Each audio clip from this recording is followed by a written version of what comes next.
যে কত অপেক্ষা করেছি।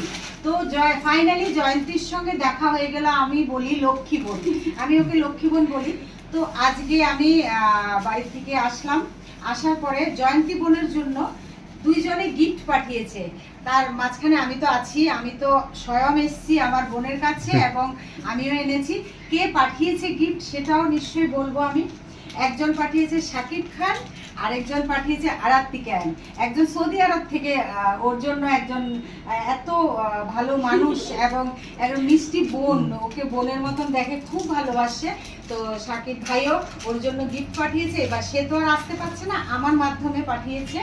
আর আরাত্তিকাও অনেক দূরে থাকে, দীঘাতে থাকে, সেও আসতে পারছে না, আমার মাধ্যমে এই মিষ্টি বোনটার জন্য পাঠিয়েছে। তো আপনারা সকলে অবশ্যই দেখবেন কে কি পাঠিয়েছে, ও অবশ্যই দেখাবে। কিন্তু এখন আমি এসেছি, আমি এখন একটু কথা বলবো। তোমার কেমন লাগছে? কত কিছু নিয়ে এসেছে, এই যে এত কিছু নিয়ে এসেছে,